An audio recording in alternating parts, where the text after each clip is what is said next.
Springfield's Talk 1041. Good Thursday. Hello, welcome to the show. We've got our Heroes Breakfast tomorrow. That's going to be at Scramblers. If you are a veteran, you come by as we broadcast live tomorrow from Scramblers, and you're going to get yourself a free breakfast. That thanks to a number of our different partners. Scramblers, of course, being one of them. Air Services, Heating, Cooling, Plumbing, Electrical, Delta Roofing, and the Warriors Journey, all making that possible. And a great way, I would say, to kick off the weekend. Have a good Friday morning. A little busier than normal, but that's just the way we like it. The Pyramid Roofing Company text line 447-KSGF. One of the... There are oftentimes issues that create a tremendous amount of interest, but people tend to not necessarily know a lot about them. And one of those is data centers. And, it doesn't mean that everyone's wrong or everyone's right. There is this, I guess you would call it, populist position of not in my backyard when it comes to data centers. And it's really created this very interesting dynamic. As I watch it play out, it's just observations. And, I look at the parallels between that and the oil industry, and you have people protesting against so often, the drilling of oil here. They don't want it done here, don't want it in our backyard. Now, they use oil. They buy oil-based products all the time. Their lives are reliant on oil in ways that they don't necessarily think about, but then they demand that it not be in my backyard, and so, of course, it ends up, until Trump came along and really made it a priority to start in our own backyard when it comes to drilling, but we became largely reliant on foreign countries. And that had a number of downfalls to it, one being national security issues. But then also, ironically, it created even more problems for the environment because of looser regulations in a number of those other countries. And I see some of the parallels when it comes to the arguments over these expanding data centers, specifically those that are created for AI, and people that use it all the time, that benefit from it all the time, but not my backyard, don't want it here, oftentimes for environmental purposes. And I'm not saying that they're not valid environmental concerns. And so this, of course, is something that China does want, and we do know, right or wrong. Again, this doesn't mean that any one particular, if you fall into this category, it doesn't mean that you're wrong, but China agrees with you because China wants the data centers.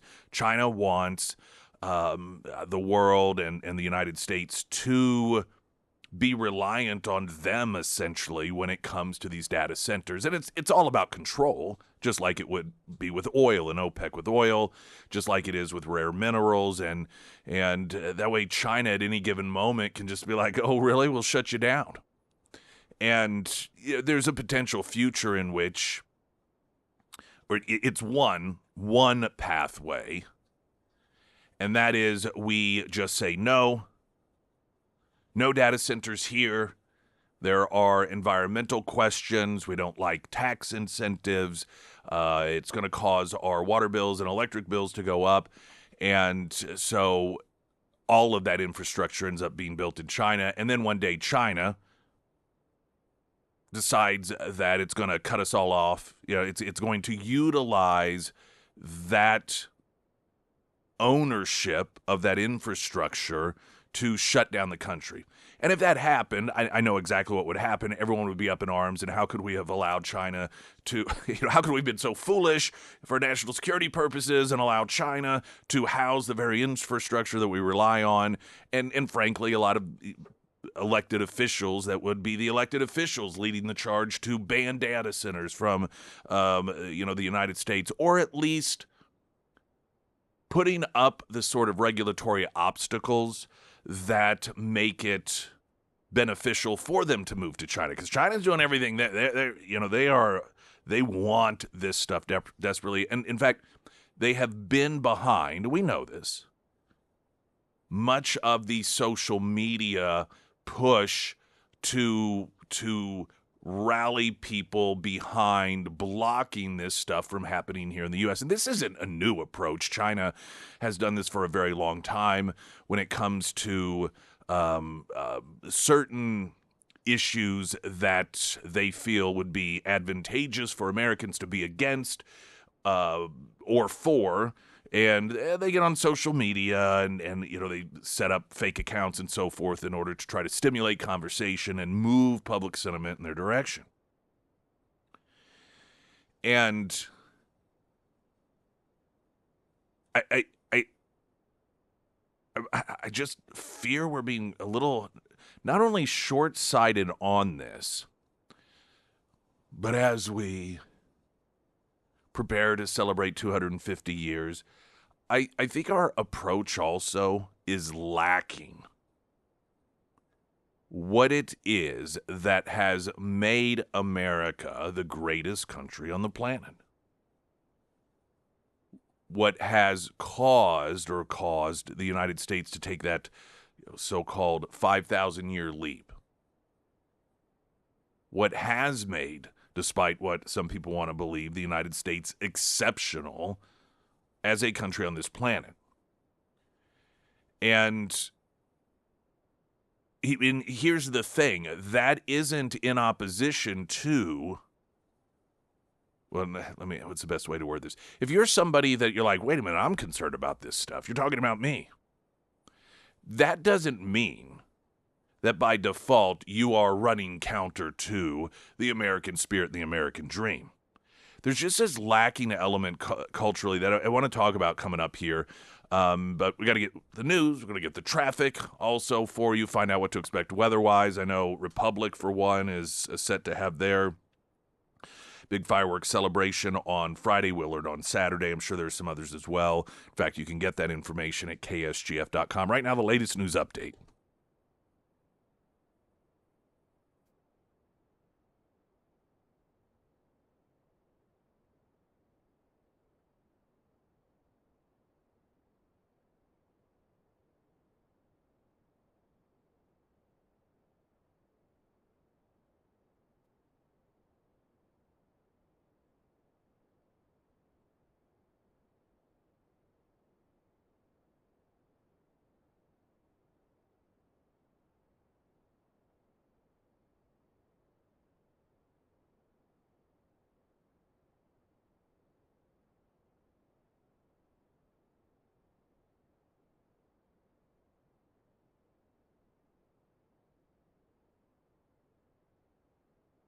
The first alert forecast from Ozarks First, meteorologist Tom Schmidt, sponsored by St. Clair of the Ozarks Home Improvements. Today we'll see patchy fog in the morning and then partly sunny with a chance for showers in the afternoon with a high near 84. Tonight, showers and thunderstorms between 8 p.m. and 3 a.m. with a low around 70. For your Friday, showers and thunderstorms in the morning and then partly sunny with a high near 85. Heat index values as high as 94. And taking a look at Saturday, mostly sunny with a high near 89.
More than a dozen members of the Missouri House of Representatives urging Governor Mike Kehoe to call a special session of the General Assembly to address data centers.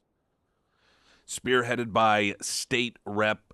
Don Mayhew, a Republican from Crocker, the coalition sent a letter to Governor Kehoe hoping to address the, quote, pressing challenges, community concerns brought on by the rapid expansion of large-scale data centers across the state before irreversible long-term impacts are made. One of the reasons I find this to be interesting, and I do compare it to the energy industry, the oil industry, which this is sort of on the opposite coin of it because, I mean, this uses a lot of energy. One of the concerns people have is it's something that virtually everyone uses,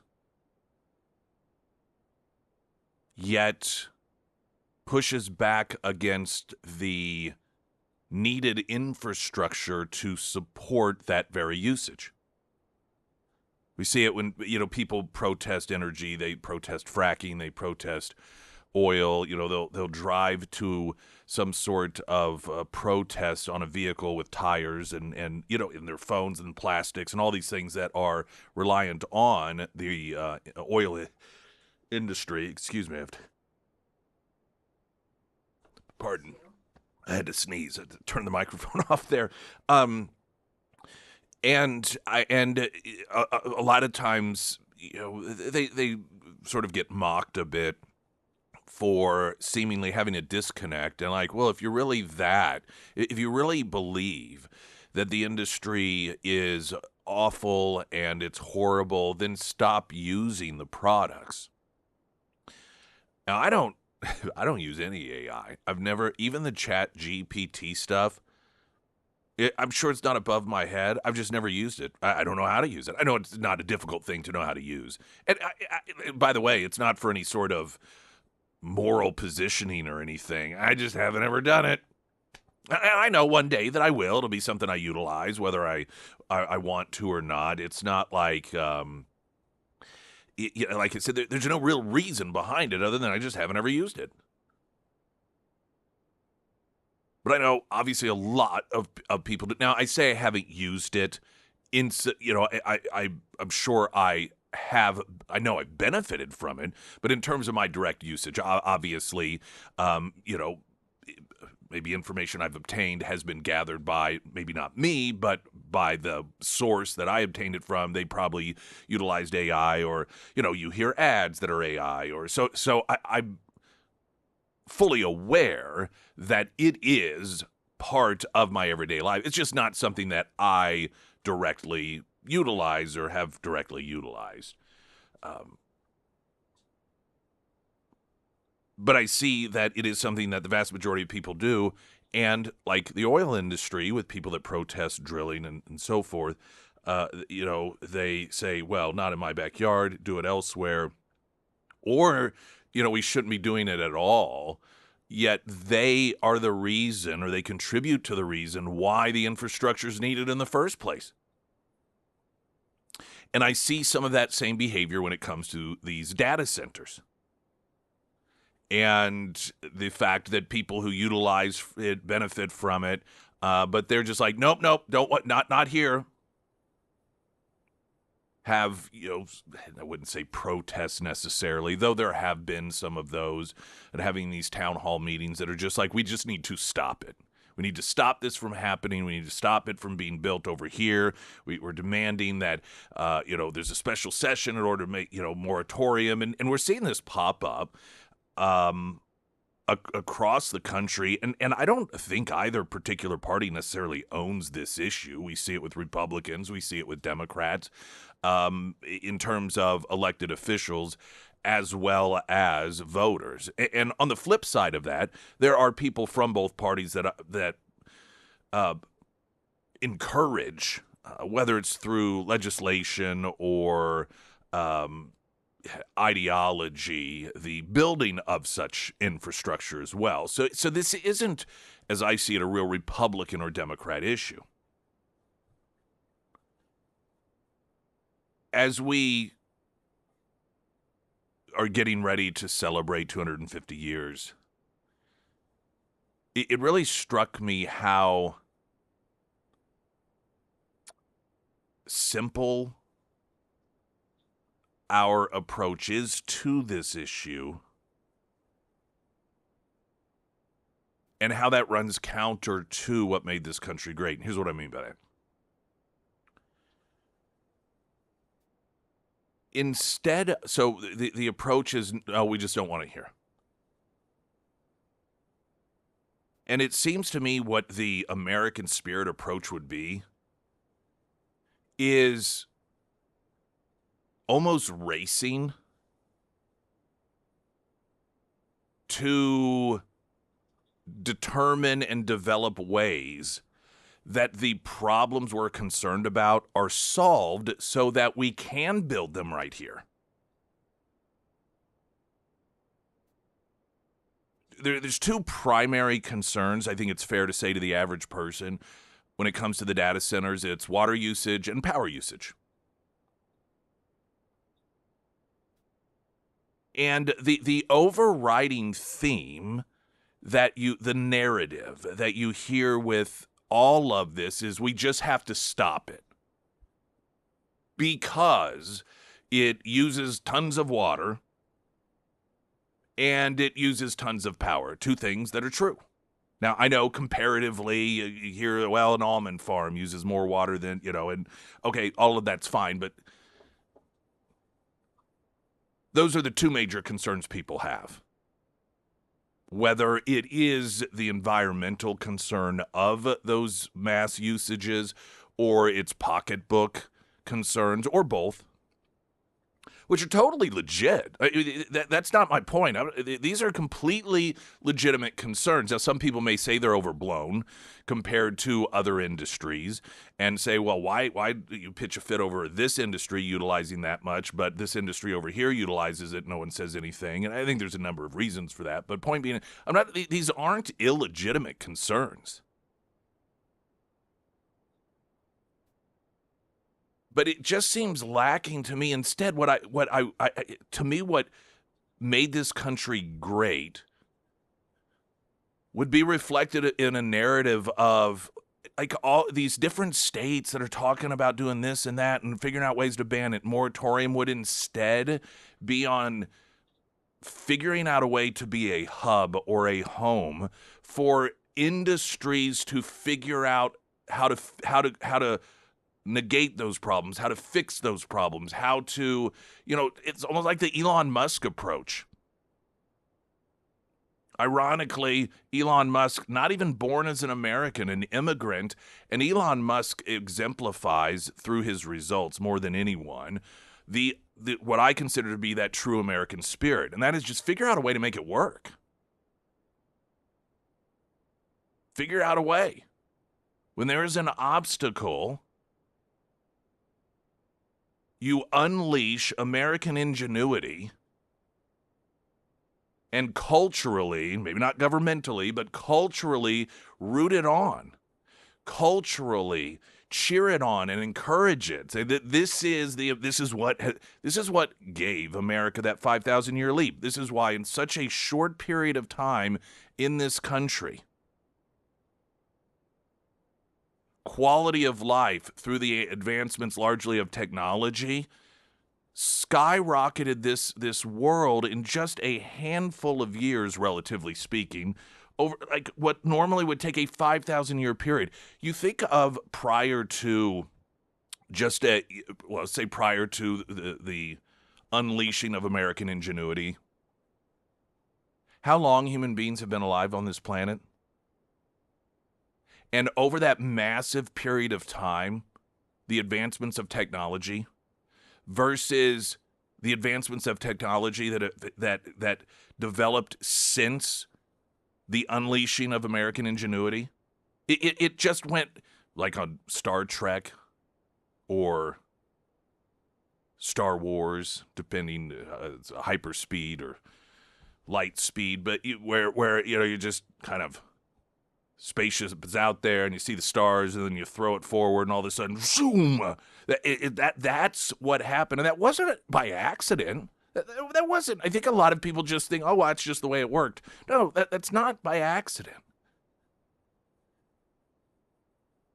It was because of this narrative, this culture that was created here in this country that was like, you do you, and man, if you figure it out, are you going to benefit from that?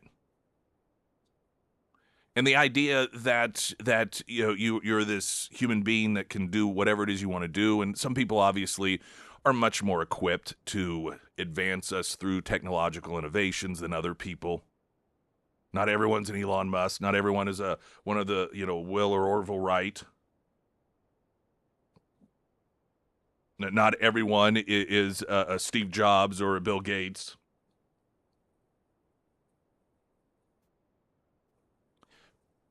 But that was unleashed because of a mindset that we collectively and culturally had that had not existed on this level before. And it worries me a little bit that I don't see that in the public narrative, in the public discussion regarding the data center stuff. Instead of a call for, hey, no one's figured this out yet? No one has figured out how to negate the massive amounts of water that is needed in order to cool these facilities, or no one has figured out a way to either alter the infrastructure or to mass produce a new source of energy that makes it irrelevant, that, in terms our concerns about energy use, and maybe even an innovation that lowers the cost altogether for everyone. Now, behind the scenes, I do believe that these things are probably occurring. That there are innovators, and we know obviously there are. Elon Musk has talked about doing some of this stuff in space, where you don't have to where heating is not an issue.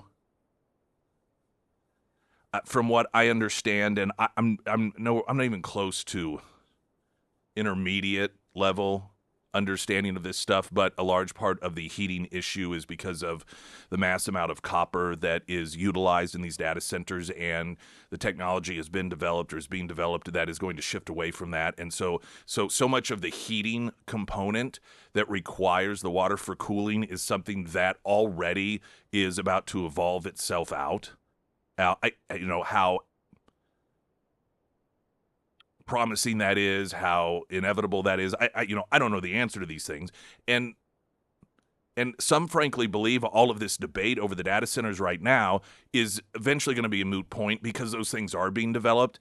And that's one of the reasons that the people behind the data centers aren't necessarily that worried or freaked out over American communities that are worried about this stuff, because they know that with the technological advances, many of these problems are going to be fixed because of American ingenuity, or perhaps even ingenuity coming from elsewhere that's being imported into the United States because of some of the incentives created by the Trump administration. But it's the part of me, and not even, and I guess this is part of it, is people don't even seemingly take the step to think, is that happening? It's all raising of concerns without even a bit of curiosity as to whether or not there is some answer to those concerns currently developing underway. And that, to me, is not really a good sign for this country, because we, once upon a time, more so, I would argue, than today, had this belief as Americans that, it's going to get figured out. Someone's going to figure this out. Because that's who we are. That's what we do. Someone is going to figure this out. They're going to make a ton of money, buttload of money, and hopefully sooner than later.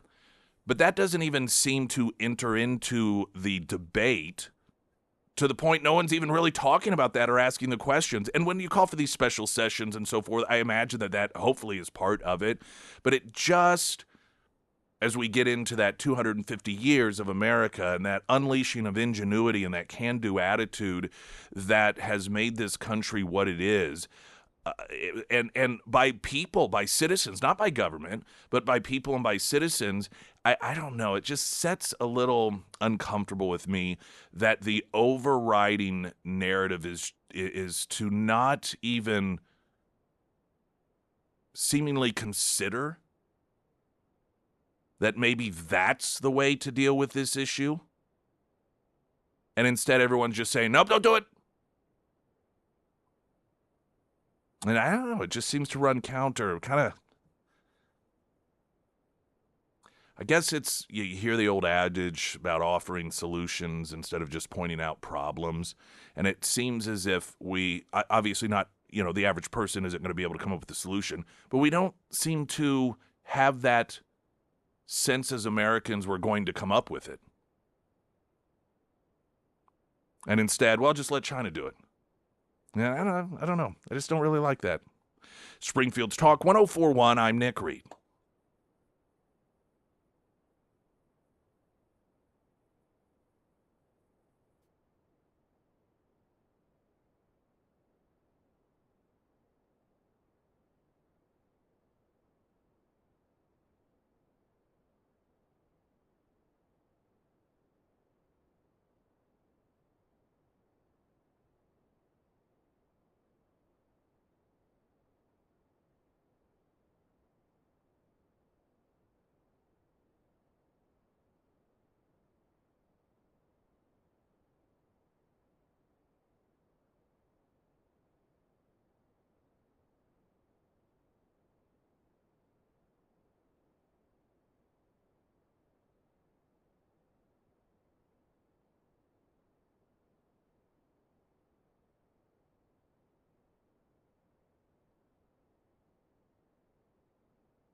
Great Escape, sponsored by HVAC Masters, is open for business.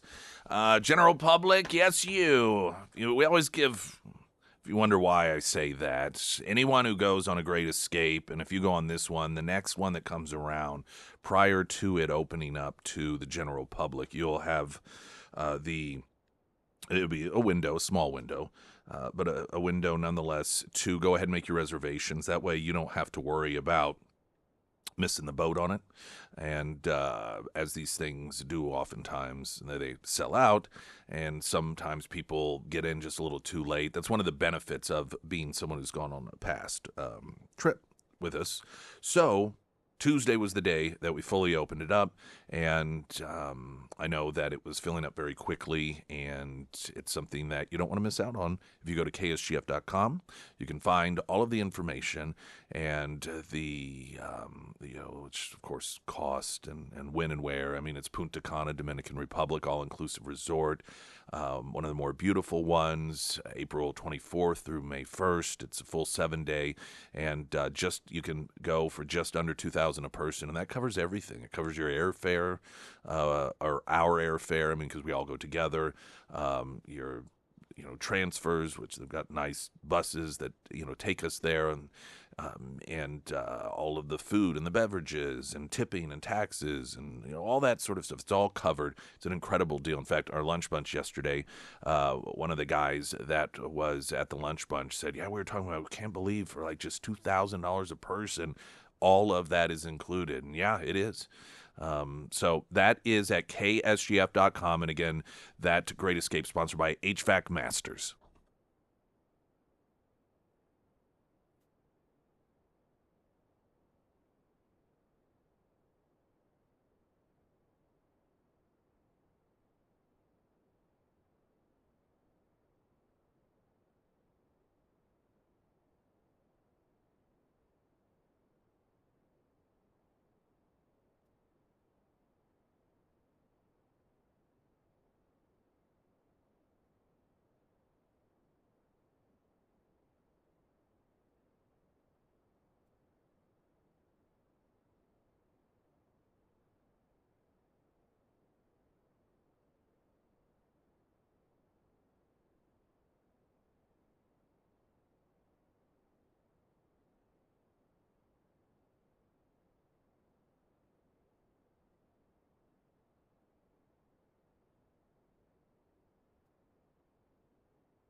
Springfield's Talk 1041, the first alert forecast from Ozarks First, meteorologist Tom Schmidt, sponsored by J&S Automotive. Today we'll see patchy fog in the morning and then partly sunny with a chance for showers in the afternoon with a high near 84. Tonight, showers and thunderstorms between 8 p.m. and 3 a.m. with a low around 70. For your Friday, showers and thunderstorms in the morning and then partly sunny with a high near 85 and heat index values as high as 94. And for your Saturday, mostly sunny with a high near 89. Regarding data centers and the infrastructure that is necessary in order to keep up with the demand of our usage. Pyramid Roofing Company text line, you could equate the data centers in China back to the COVID times with prescription medication, computer chips that we had to go get from and were solely relied on China. And again, it's just a reality that's what they want with these data centers. They are behind, not all, because like I said, very legitimate concerns regarding the building of the infrastructure and the resources needed for it. But China is behind a lot of the amplification of those concerns on our social media here because they want communities to say no and to force those companies to have to go over to China so that they have control over all of that. And, that, like I said, that's just reality. And I can't help but wonder the mindset of some of the folks behind these data centers, and because they go into a community, and cause it's not like a community of teetotalers, and somebody wants to build a brewery, and they're like, no, that's not who we are. We're against alcohol. These data centers, the need for the infrastructure is only because of the fact that everyone is using it. And I imagine that there is somewhat of an attitude amongst those behind the effort to increase the infrastructure to keep up with demand of saying, well, you people are the ones you're the reason we have to build these things. It's you. At some of these town hall meetings, and people are on their phones, like actively utilizing, oftentimes AI, using AI data centers, saying we don't want AI data center infrastructure, and so I can imagine there may be a little bit of frustration with that. And like, I don't want anyone to think that means that the concerns aren't valid concerns. Had a text coming in noting, now this isn't data center so much, but it's an infrastructure issue. Our family farm is in North Missouri, has 3 lines passing through it, including a 14-acre pumping station that sounds like a diesel truck idling, and the way they underpaid my widowed mom for the land. There's also big steel power poles feeding the pumping stations, I guess this is a data center issue. Even as I text, there's a huge steel power pole going through the farm from new gas turbine generator. This has certainly hurt the resale and looks of it. Well, and it isn't, only infrastructure needed for data center. You look at, if you drive 96 from just this side of Avila almost to Miller, it seems like it's just a sea of windmills on the northern side of 96. And they're actually not the most difficult thing to miss unless it's at night, because it's just a sea of red lights. And that's all just farmland that at night, once upon a time, all you would hear is crickets. And I know some of the people in that area that, it's whirring sounds constantly. And with data centers, that's one of the problems that exists is the noise that is constant. And even if it's not like really loud, just the fact that it's there, I know that would drive me absolutely insane. What I hope doesn't happen, but I fear might, is that government is going to craft laws that ban the building of infrastructure for reasons that will solve themselves, but because those laws are in place, the infrastructure still cannot be built here. So in other words, if it has, some of these are just straight up moratoriums, or just, nope, we're not going to allow any of this infrastructure to be built. That's, some states are talking about doing that, looking at doing that. And if the primary concerns are energy consumption and water consumption, but technology through innovation develops answers to those problems to where they are no longer a problem, but government already has the rules and regulations in place that did not accommodate for that evolution, but just put a blanket note, you can't build a data center in this particular region, then we've locked ourselves in even after the problem is no longer there. And so then we've created the problem of these data centers, again, being under the control of a foreign country like China. Now, I know the instinct is, well, then they can update the law. We're talking about the government here.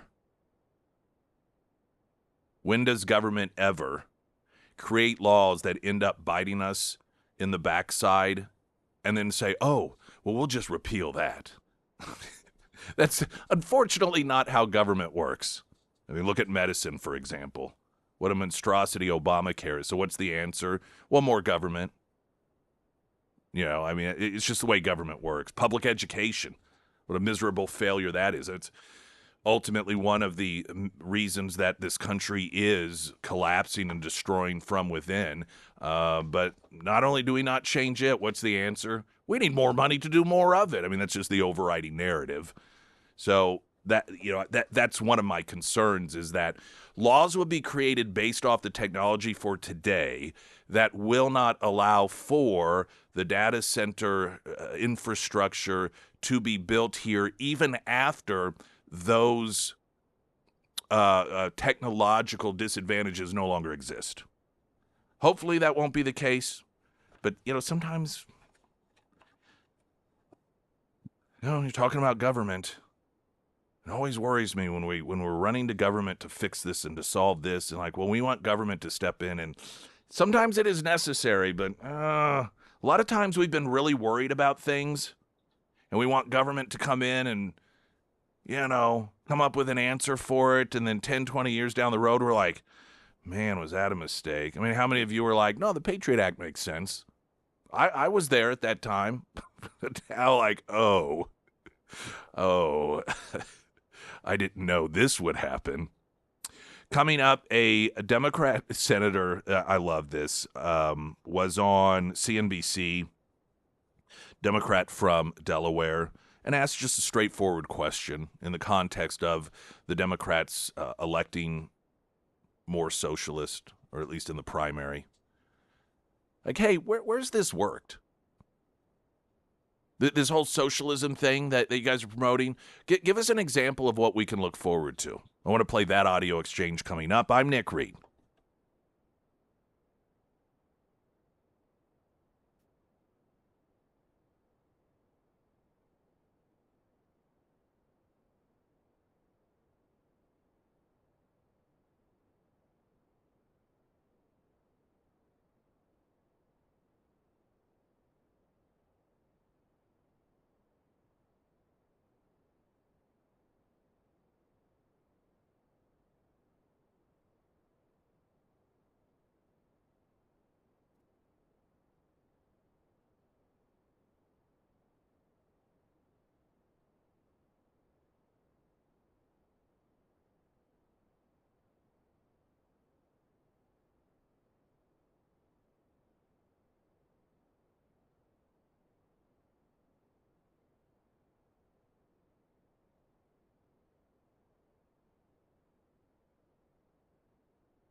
The Democrat Party is definitely headed towards a full-blown socialism party. A lot of people are recognizing the primary results in New York, in which you had two they're just, that's what they are, socialists. Now, there was a third Mamdani-backed candidate who isn't straight up identifying as socialist that also won.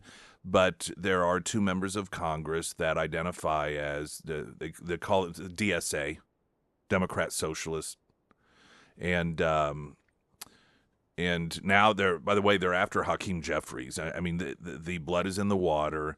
The momentum is on their side. And what is working to their advantage is the fact that the Democrat Party is not trying to stop them. They're not. Every time one of these individuals wins, Mamdani is an example, or, and some would argue these aren't just socialists or communists, and Graham Plattner has admitted he's a communist, and Elizabeth Warren is campaigning for the guy. And when you have somebody that the party leadership is backing who is a self-described communist and also has a history of abusing women, racist comments, homophobic comments, Nazi tattoos, and all of these things coming along with it, I'm sorry, the Democrat Party is gone. It may keep the name, but this is not a part. This is not the Democrat Party that was an American party. These people, it's interesting because if you note or describe them as anti-American, you get criticism for it. They describe themselves as anti-American. They're the ones who scream it the loudest. One of the socialists who won the primary, and they're in Democrat districts, so they're going to get elected to Congress. One of them has openly bragged, making a comment about how she somewhere and got her hands dirty and couldn't find a napkin, so she used the American flag. That is a willful declaration of hatred for the country. That's what, whether it actually happened or not. So what point was she trying to make? It wasn't behind closed doors. This was her promoting the fact that she hates the country. It isn't simply some sort of overstatement to make the point to claim that the Democrat Party is now becoming, and in some ways has become, the party that is anti-American. That's just what they campaign on. They run on hating America. They run on America is the enemy. They run on a platform that we need to get rid of our borders and cease being America.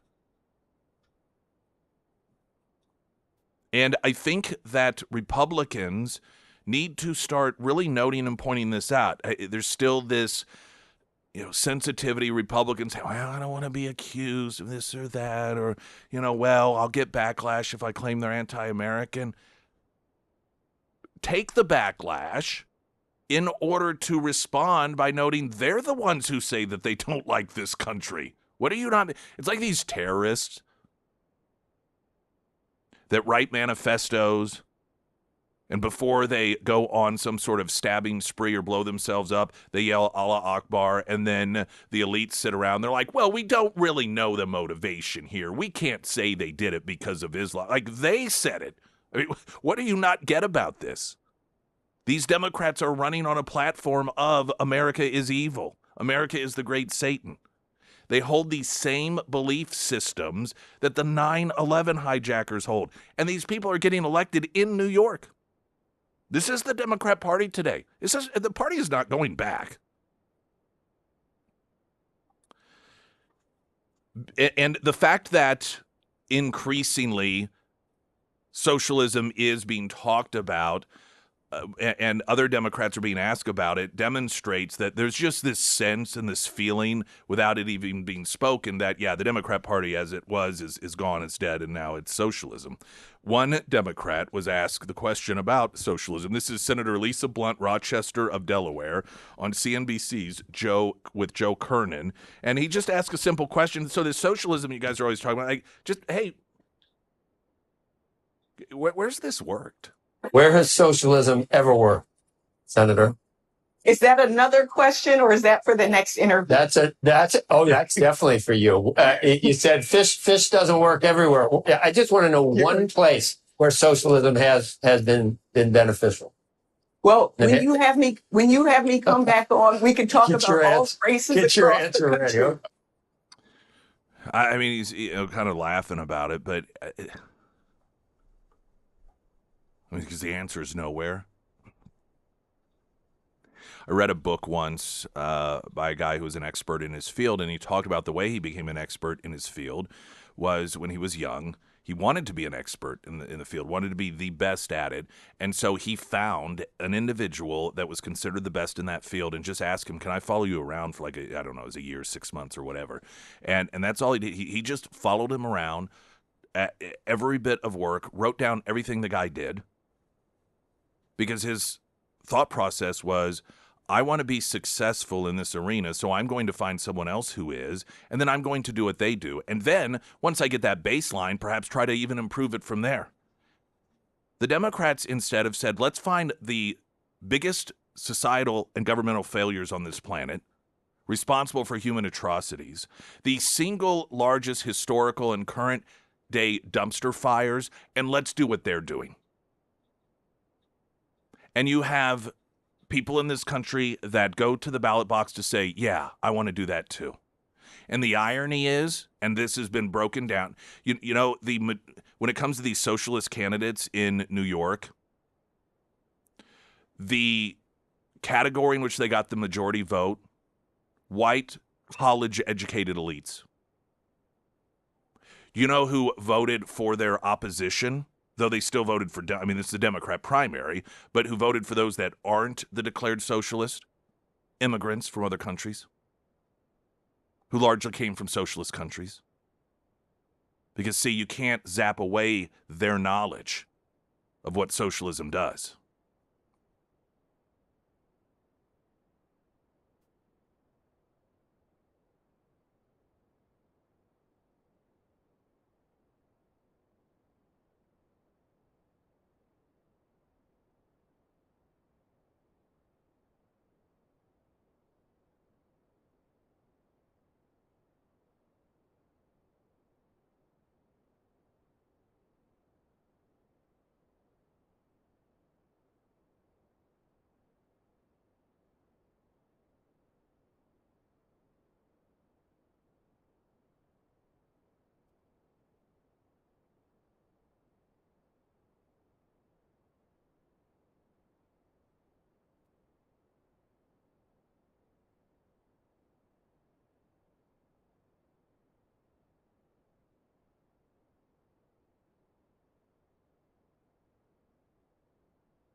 Here's breakfast tomorrow. Scramblers join us as we broadcast live 6, 8, and 9 a. If you're a veteran-free breakfast. Scramblers making that possible, along with Air Services, heating, cooling, plumbing, electrical, the Warriors Journey, and Delta Roofing. Tomorrow 6 to 9. Scramblers, we broadcast live. I'm Nick Reed.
Springfield's Talk 104.1. Hello, welcome everyone. My name is Nick Reed.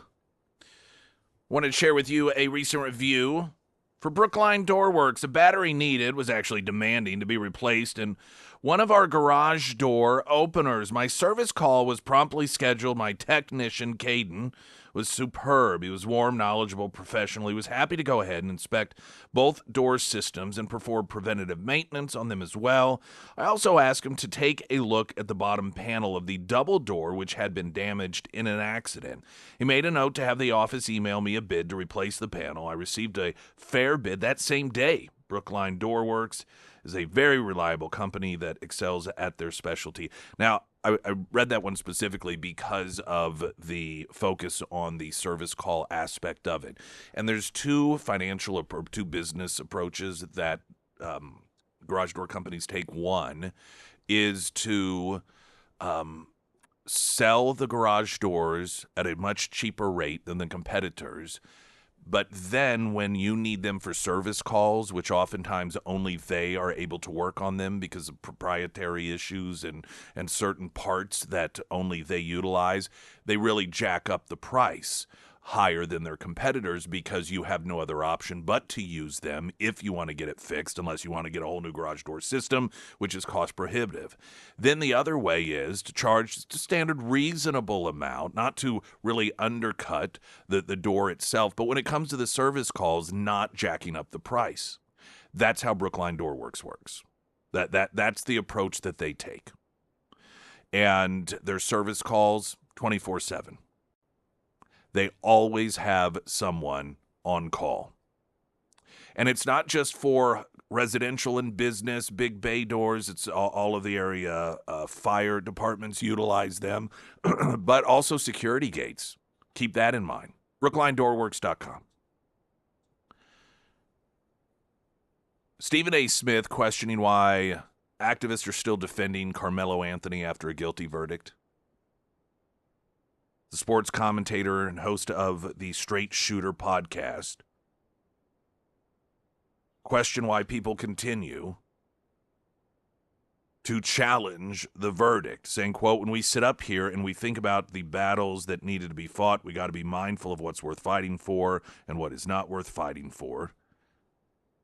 Anthony was the guy that was convicted of murder and sentenced to 35 years, which to me is not enough. I'm sorry, if you deliberately take someone's life, then yours should be taken too, in terms of your freedom. You should just not walk out. I'm amazed at some of these occurrences in which somebody will be arrested for murder and they're convicted of murder and then they get sentenced to like 12 years. Like, what? By the way, attempted murder, I think you should serve the same amount of time as if you murdered the person. I don't think failure should reward you in shaving years off of your sentence. I don't get that either. But that's sort of the attitude. Well, they didn't actually, they kind of failed, so we shouldn't put them away for life. Okay. This is the guy at the track meet, and he went into a team tent and was harassing, and this other team, and they're like, leave, and he's like, no, and they're like, yes, leave, and so finally he ends up, after apparently being shoved, what some people clearly believe is an appropriate response is he murdered the person who shoved him. The same people who believe that's an appropriate response don't believe it's an appropriate response for a police officer to use deadly force when someone tries to run him over and kill him. So, try to do that math. Now, I don't know if Stephen A. Smith here is being rhetorical in his question his statement. He can't figure out why people are defending that, or if he actually doesn't know, because I know the answer to this, and plainly put, it's a couple of reasons. One, there are people out there, and some are elected officials, some of them are on outlets like The View, that are lying, straight up lying about what happened. But also, culturally, This is what some would call a difficult conversation. There are pockets of cultures in this country that believe they are entitled to murder other people because of their skin color. Because they are, quote, oppressed, because they have been wronged, and because just, any and every pushback they receive is rooted in the ultimate sin of racism, and therefore it is righteous to fight back to the point of even killing the other person.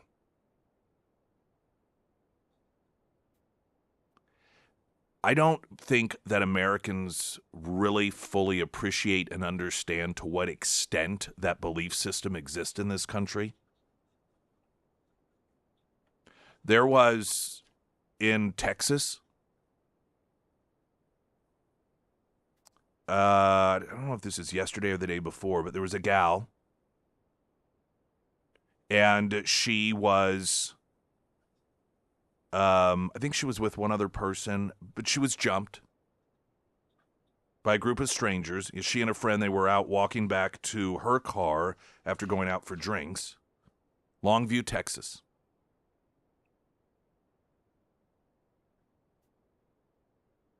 I don't know if they were youths or adults, but they were younger people that were black. Beat her till she was hospitalized. While getting jumped, they were yelling, "Free Carmelo," saying that they were targeting the smallest white girl they could find. Now, this is the imagery, by the way, that the left loves to create, and of course, these incidents did occur in the past, in which you have, a bunch of white guys roaming the streets looking for some black chick to beat up and hospitalize. And that is something that to this day, because occurrences once upon a time happened like that in this country, that we are still supposed to all pay for it if we're a certain skin color. Yet those actual things are occurring today in this country. It's just in terms of the race of the people, it's turned around. I mean, this is 2026.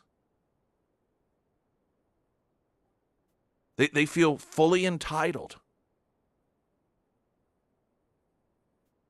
because of this brainwashing, cult-like mentality that the left has created, that they are the victims and that they can't be racist. How many times have we heard that? Black people can't be racist. So then there's nothing wrong with doing this. They are absolved of any sort of race-induced violence. And even if there is any sort of lip service that is paid and people on the left are forced to defend this, they may, say, well, of course, of course, all violence is bad, but then they go on to justify why it was that they did what they did. You always know that's coming because it sounds something like, well, of course, we are opposed to all violence, but you have to understand. And then they go on justifying it. They go on rationalizing it. They go on filling the minds of pockets of the culture in this country with the belief system that it's justifiable to do these sorts of things to other people simply because of their skin color.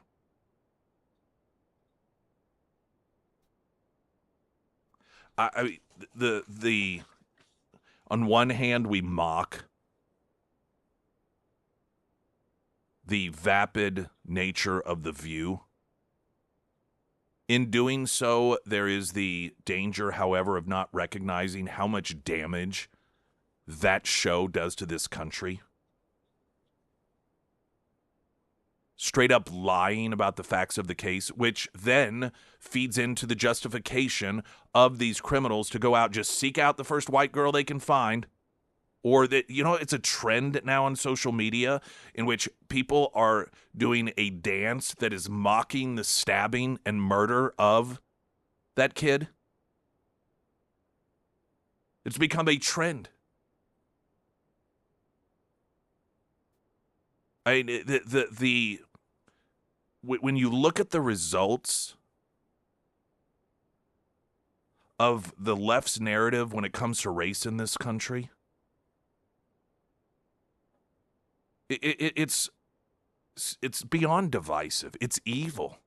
It's depraved.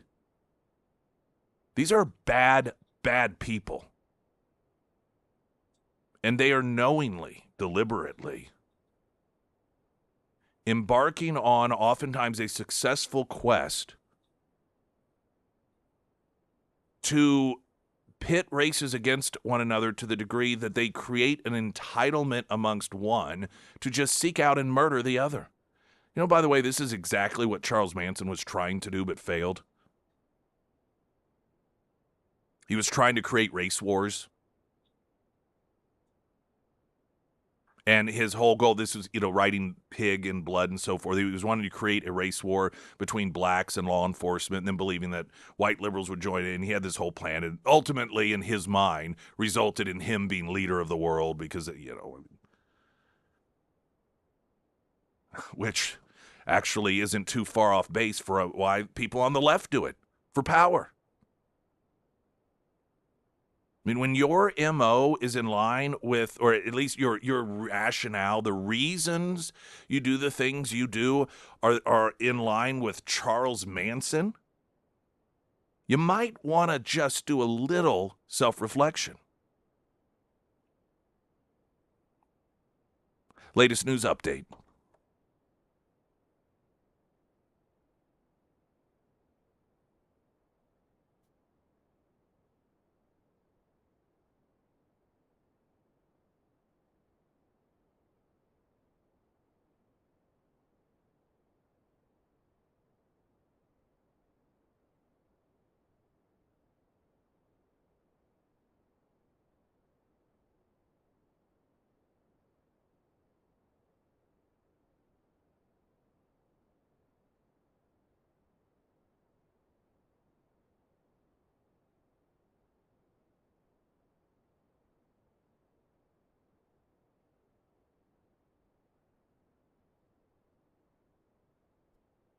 And the first alert forecast from Ozarks First meteorologist Tom Schmidt, sponsored by St. Clair of the Ozarks Home Improvements. Today we'll see patchy fog in the morning and then partly sunny with a chance for showers in the afternoon with a high near 84. Tonight, showers and thunderstorms between 8 p.m. and 3 a.m. with a low around 70. For your Friday, showers and thunderstorms in the morning and then partly sunny with a high near 85 and heat index values as high as 94.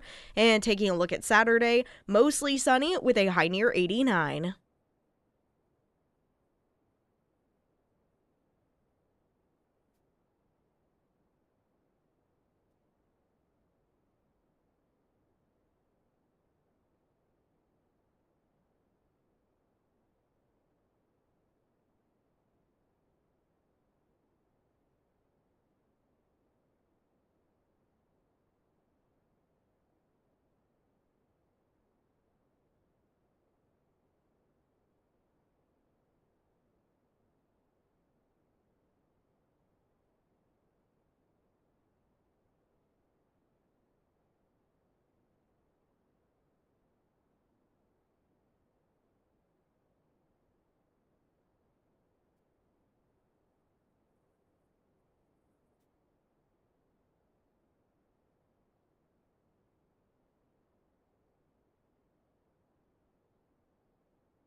I want a great homeloan.com, all of your home loan needs. You got the characters, you got your team. Once upon a time, it was 20% down you needed on a home. That's not realistic. And you hear a lot of these conversations just about how it is that a young person can't afford a home. I'm such a firm believer in the following, and I really, really wish this was something that I had thought about or had knowledge of when I was young. I mean, if you buy a duplex, rent out one half to pay the mortgage. I mean, you think about that. And then you end up in, you can yourself pay off. You get that whole thing paid off, do it again.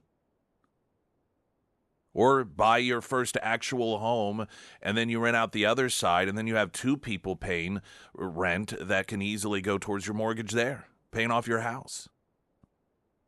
I mean, dang. Isn't that a great idea? It just seems like such a no-brainer. It's something that the characters have talked about. I think one or both of, Don's sons, Anthony and Alex, who have taken over. I know at least one, but maybe both of them. That's how they started. Now, how do you do that? What's involved? So, I mean, these are all the things. This is all the knowledge they bring to the table. And so, point being is, if you are someone who thinks, I can't really afford to own a home, I don't have the down payment, a lot of that stuff, throw it out the window, because you just don't know they do. I want a great homeloan.com because you do. New York Post has a story noting gross misinformation and TikTok dances about murderer Carmelo Anthony keeps piling up, with ladies of The View egging it on. We do a little bit of damage to ourselves by dismissing The View because it's filled with a bunch of cackling hens that are very ignorant. The problem is, however, they do at times spread disinformation that results in completely dangerous situations.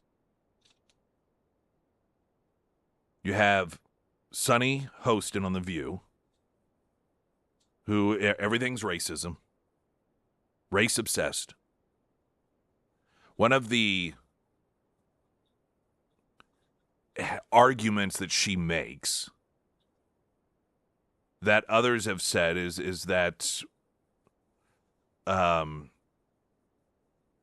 it's a two-tiered justice system, and the proof of that is that there were no blacks on the jury, and so he was not afforded a jury of his peers. Well, first off, a jury of your peers does not mean the way that you look. That's not how it is. That's just not reality. In fact, that runs contrary to everything we are supposed to be as a country. Secondly, it's also misleading because, and it's very deliberate the way that they word this, they want you to believe it was an all-white jury when it was a complete mixture. There were numerous Hispanics and Asians on there as well as whites. And there were blacks that were initially supposed to be on the jury. But one in particular is like, yeah, I don't think I can put a black person in jail. Just straight up said, and good for them for admitting that. But the idea that a black person who says, oh, yeah, I won't fine. I don't need to know the facts. I'm not going to put a black person in jail, that person should be on a jury. And that it's some injustice that they weren't allowed to be on the jury. No. But this is that's the sort of fuel that shows like The View add on to the racial fire.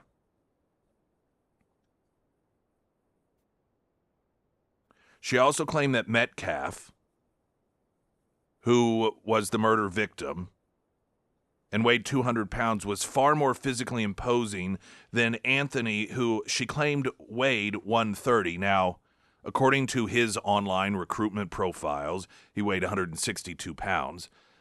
But what difference does that make? Oh, so now you get to murder someone because they're bigger than you? Or does that only count depending on skin color?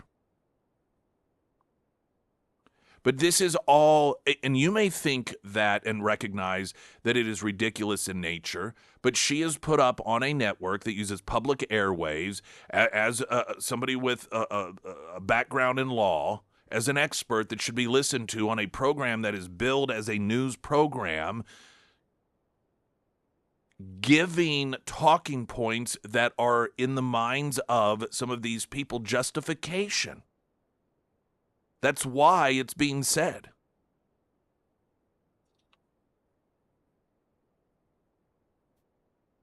She also falsely claimed that Anthony, again, this is on the public airwaves on The View, was the only black person under that team's tent when the stabbing occurred. So trying to, again, create a rationale that, well, what was he supposed to do? He was just surrounded by a bunch of white guys, and you got to understand, he can't help himself. He had to murder one of them because of that.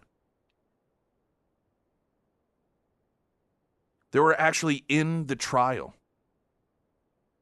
black students who testified that they were there under the tent when it happened.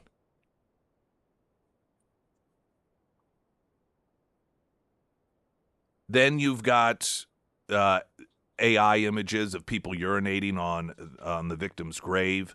You have this dance that's being done that is mimicking the murder.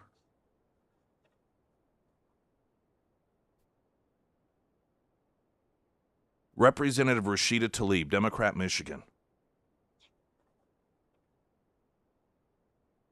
Now, now I want to shift here because this is all part of the cultural problem that is being promoted by the left in this country, and that is it's justified to murder people you don't like,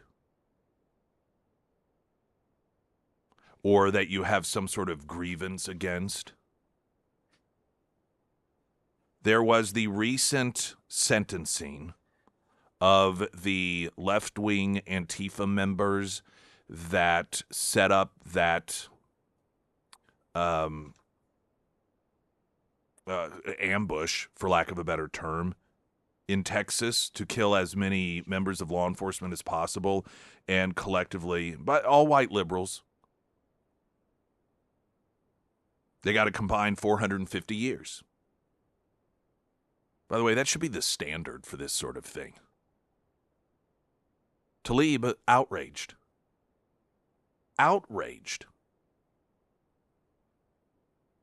That they were punished to this degree. Now, you combine that, we've got to get a break here, with the media that downplays, this was a very, as sophisticated as they could be in terms of planning, sophisticated plan to draw out law enforcement for the purposes of ambushing and killing them.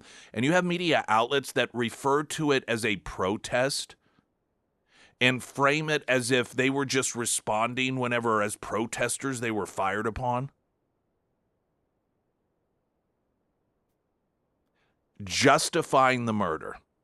That's what and it's done in a subtle way. It's done in a way where they frame the justification without saying the words, this is justified, so that they can say, well, no, we're not saying that it's right. No, of course. We're opposed to all violence. And then come the magic words, but you have to understand.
Springfield's Talk 1041, the first alert forecast from Ozarks First, meteorologist Tom Schmidt, sponsored by J&S Automotive. Today we'll see patchy fog in the morning and then partly sunny with a chance for showers in the afternoon with a high near 84. Tonight, showers and thunderstorms between 8 p.m. and 3 a.m. with a low around 70. For your Friday, showers and thunderstorms in the morning and then partly sunny with a high near 85 and heat index values as high as 94. And taking a look at Saturday, mostly sunny with a high near 89. Ozarks elder law. It is one of the most important things you can do for yourself and for others. We think oftentimes of elder law in the context of when you die, who gets what, and how can we protect that from government getting their grubby little hands on it, right? Like how can we somehow avoid the tax implications and minimize those? But there is so much more that needs to be done, particularly if you are thinking about end-of-life care or paying for nursing homes in Missouri. There's 5 ways that nursing home pay can get covered or costs can get covered, and it varies from state to state. But pre-planning has to be done. And sometimes it's not really that difficult. It's just a matter of the proper paperwork. But if you don't have it done as time goes on and you get closer to the need for nursing home care, those 5 ways of covering the costs slowly start dropping off, oftentimes leaving you with none. And then if you got kids or grandkids, they have to figure out what to do. Are they going to take a second mortgage out on their house in order to make sure, because they can't full-time take care of you, and that's not a burden you want to put on them. So what do? You start thinking, well, I don't even know where to start. Well, you start by going to ozarkselderlaw.com, get a free consultation, find out what you need to do in order to protect yourself and your loved ones. After they do a customized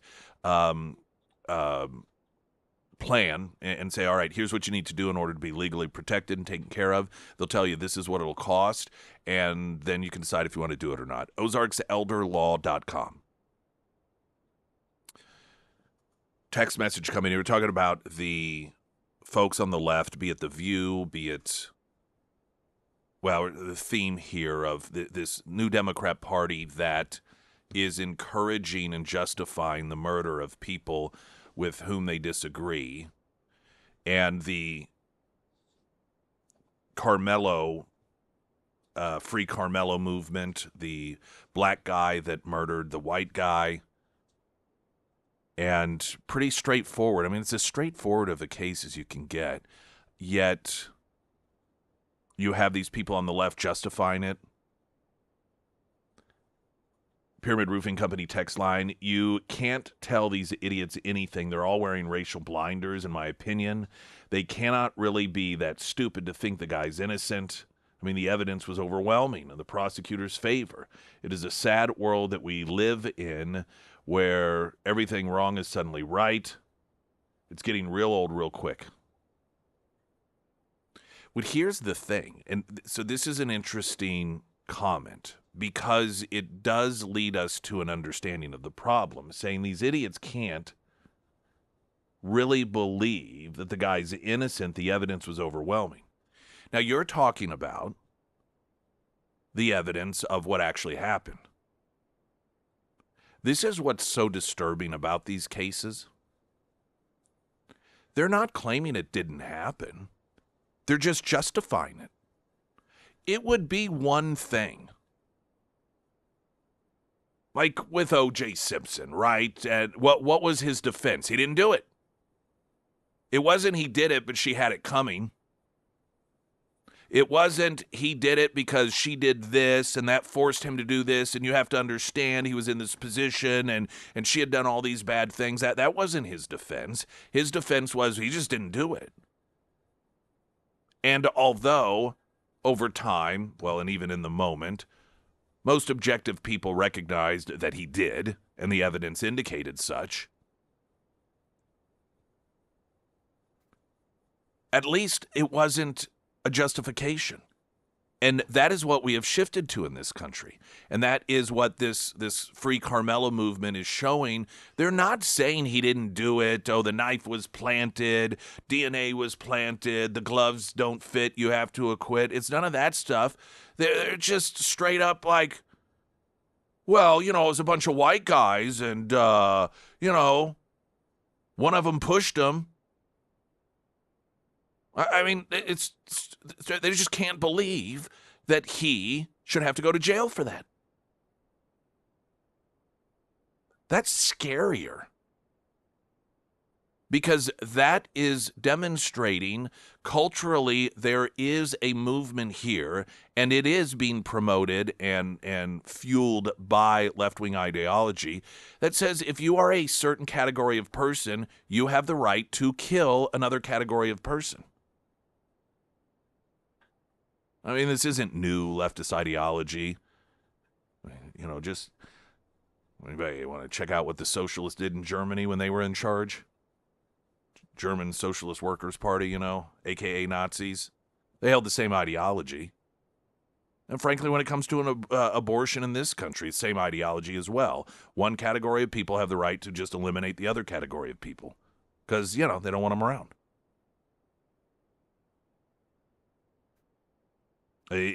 All of those belief systems go back to this disconnect from God and humanity and the recognition that all human beings have the right to exist, life, liberty, and the pursuit of happiness. It's the danger, in a broader sense, of trying to erase that reality, trying to erase the idea and the notion that you have a right to exist because God put you here. You erase that, and then it's just up for grabs who gets to make that decision. If God doesn't exist, then by vote or by virtue of skin color or by virtue of relationship to the person that you want to kill, sure, it's just a choice. So that makes it okay. Now, these Antifa members, this is all part of the same mindset. The justification and rationale may be different. The Department of Justice announced charges against 15 anti-ICE activists in Minnesota, citing their alleged ties to Antifa and involvement in organizing violent demonstrations. Federal prosecutors detail how the individuals supplied and trained members. Representative Tlaib, Democrat Michigan, sparked fierce backlash after her apparent defense of accused Antifa cell members sentenced to decades in prison for a violent attack on a Texas immigration facility that federal prosecutors called an act of terrorism. One of the defendants, Benjamin Song, who was a former Marine Corps reservist, was handed a 100-year prison sentence, the maximum punishment, Tuesday after being convicted of attempted murder for shooting Alvarez Police Lieutenant Thomas Gross, who survived a bullet to the neck. By the way, that is an appropriate sentence because it is life, and he tried to take a life. As I mentioned earlier, I don't believe in this giving a less sentence because they failed in attempted murder. It should be the same as murder. 7 other suspects of the North Texas Antifa cell were given sentences spanning 30 to 70 years for charges such as providing material support to terrorists, conspiracy to use weapons and explosives, and rioting. Democrat Congresswoman Tlaib posted, these sentences are a travesty and totally unjustified, but that's the point. Americans hate the fascist Trump regime, so the only way they can try to cling to power is brute force. That latter part is her justification. Because Donald Trump is such a fascist, these people had no choice whatsoever but to do this. They were backed into a corner, just like Carmelo. Because the evil white guy had no choice. This is a sitting member of Congress justifying the murder, the attempted murder of law enforcement. Sitting member of Congress. Tlaib sharply criticized the 2025 document known as the National Security Presidential Memo 7 that Trump released in the wake of the left murdering Charlie Kirk. Just another example. And another individual they justify. Well, when you hate trans people, when you say this, when you say that, most of which wasn't true anyhow, but it's justification. The Texas trial was the first time federal prosecutors successfully brought terrorism charges against accused members of the far-left and Antifa movement following the memo and an executive order associating the military group with domestic terrorism. And it's amazing that they were able to pull off this terrorist attack, given that, according to Democrats at, just a few years ago in Joe Biden, Antifa wasn't actually a real thing. Remember that one? Antifa's not even real. That's not real. It's a belief system. There aren't actual members of Antifa.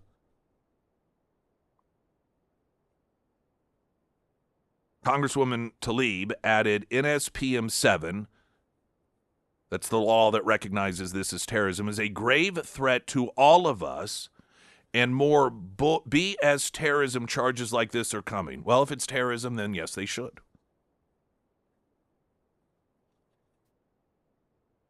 Conservative columnist Kurt Schlichter wrote on social media, counterpoint, her friends shot a cop. Now, some of the way that the media has downplayed this as well, and I want to share this because this was listen, part of the reason I want to share this is because you may not necessarily even know it. Because these are left-wing activists that carried out a terrorist attack on law enforcement in this country, it doesn't get quite a lot of news coverage. Because you and I are supposed to have believed all this time that it was MAGA right-wing neo-Nazis that were these people. That those were the ones forming these little militias and looking to go out and murder government agents and so forth. That's what we've been told all these years. That the domestic terrorists are anti-government right-wingers that are also white supremacists or neo-Nazis, like Graham Plattner, and that they were dangerous because they would have access to weapons and they would plan coordinated attacks against government officials. That's what this was, but they were left-wing activists. And they actually really did this thing.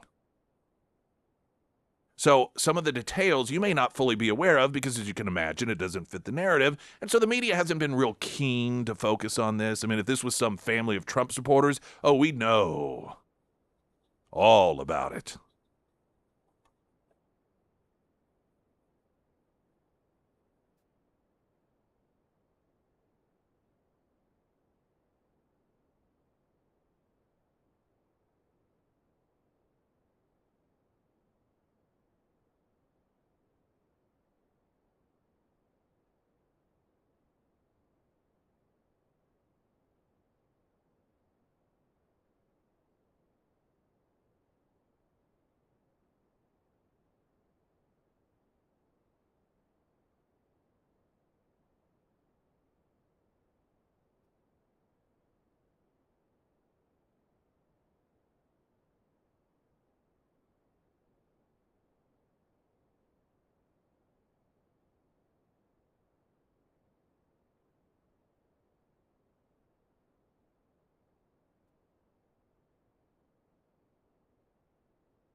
Sarah Myers, everyone. Thank you. Springfield Livestock Marketing Center. They're big fans of the Baker Spain Stampede, which is taking place all this week. And that is honestly one thing that I really appreciate about them. They don't just support the livestock industry inside of their sale barn. They support it throughout the entire community, whether it's a local rodeo or an event like the Baker Spain Stampede. They also host schools and youth programs out at the sale barn as well, which I need to talk to Andy about because that sounds like a pretty cool event that they do with the local schools. But they are always trying to support the community locally, so just wanted to give them a little shout out for that. Now, let's talk sales. They do have their monthly horse sale coming up this Friday starting at 5 p.m. To check out other upcoming sales, just visit their website, springfieldlivestock.com. And of course, you can find all of their contact information under the Sarah's Endorsements tab at ksgf.com.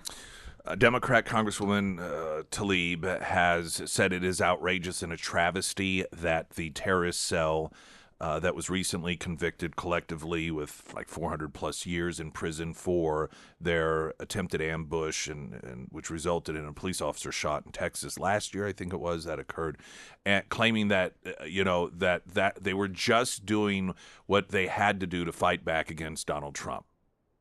This is a sitting member of Congress justifying what they did. They had no choice. Had to do this.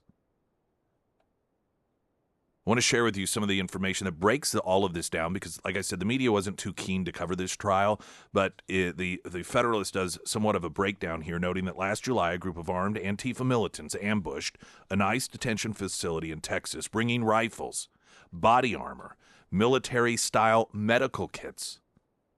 During the attack, one officer was shot through the neck.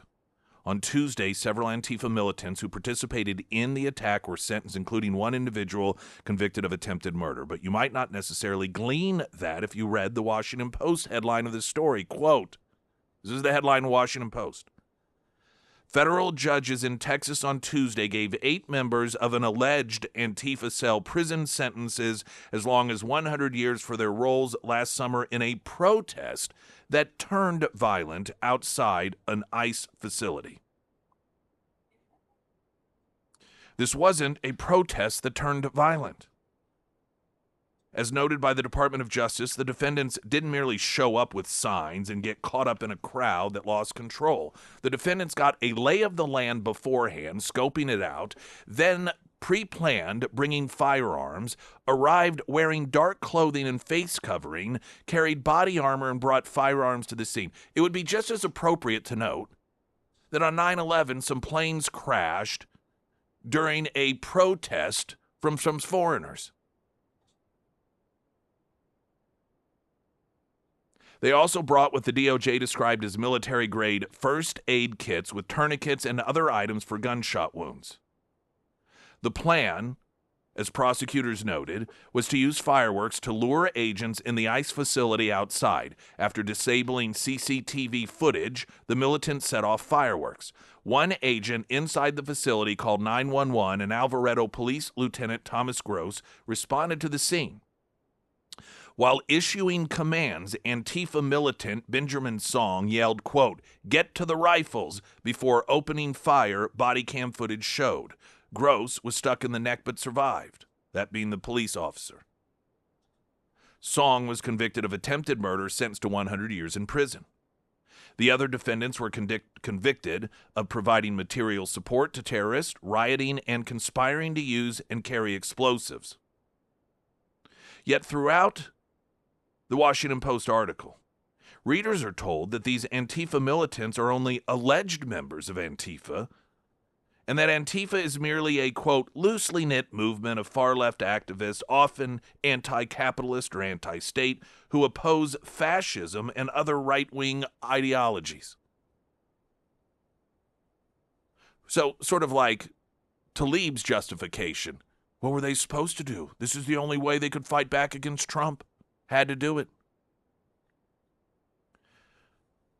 Prosecutors' description of Antifa slightly different than the Washington Post, instead defining Antifa as a military enterprise made up of networks of individuals and small groups, primarily ascribing to a revolutionary anarchist or autonomous Marxist ideology, which explicitly calls for the overthrow of the United States government, law enforcement authorities, and the system of law, which, by the way, I doubt any of these members would disagree with that description.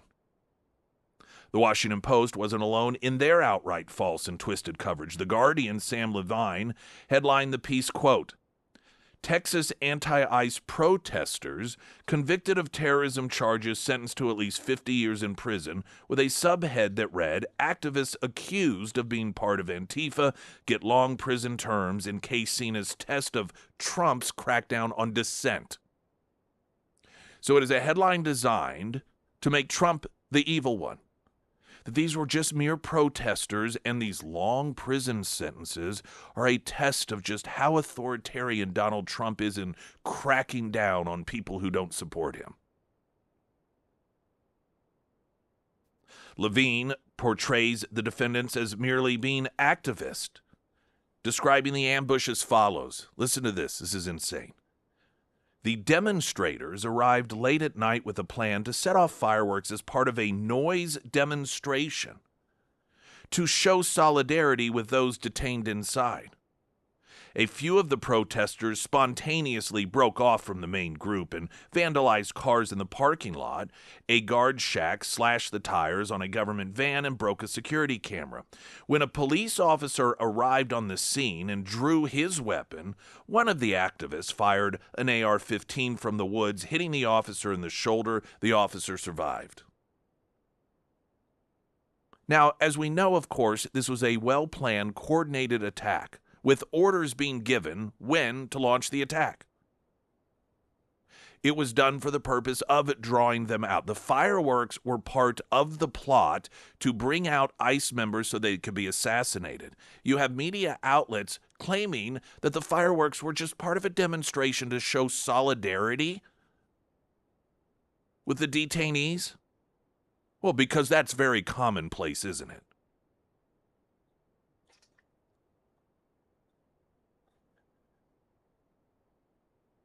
The piece, and just for the sake of time, we'll get it posted so you can read through more of the details and just more of its notations of the defendants and their plan, and they were dressing in dark clothing to conceal their identities and aid and abet the members engaging in illegal activity. It was all part of the conspiracy in order to carry out this terrorist attack. They conducted reconnaissance. They coordinated equipment. They brought rifles and body armor.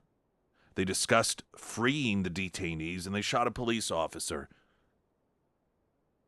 And a sitting member of Congress say it is outrageous that they were convicted of this, and media outlets trying to portray them as simply protesters, and then some gun-happy guard forced them to fire back in fear, resulting in a police officer who was shot and lived anyway. So, of course, no big deal.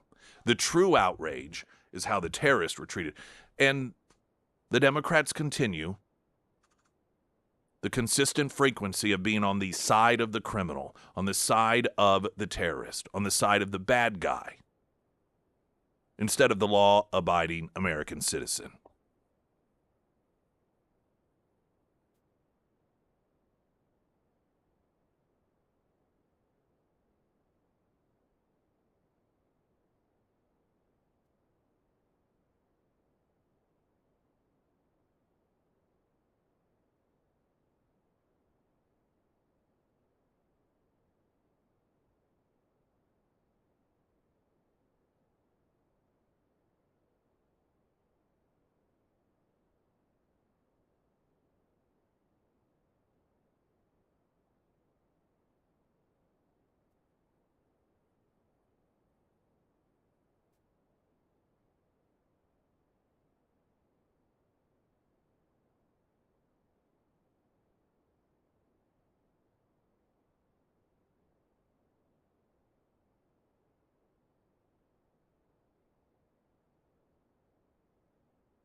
Sarah Myers, everyone. The Pyramid Roofing Company. We once again have more rain in the forecast, plus fluctuating temperatures, and that can be a recipe for disasters for older roofs or roofs with damage. Now, if you do have damage or you just want a little peace of mind, make sure that you reach out to Josh. They offer free roof inspections, which they're about 3 weeks out currently. They do commercial and residential services and discounts for our military and first responders on new roof installs. So if it is time to have the Pyramid team out to your home or to your business, make sure that you reach out to Josh and schedule that free roof inspection. You can find all of the contact information for Pyramid Roofing under the Sarah's Endorsements tab at ksgf.com.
Great Escape 2027 open for reservations.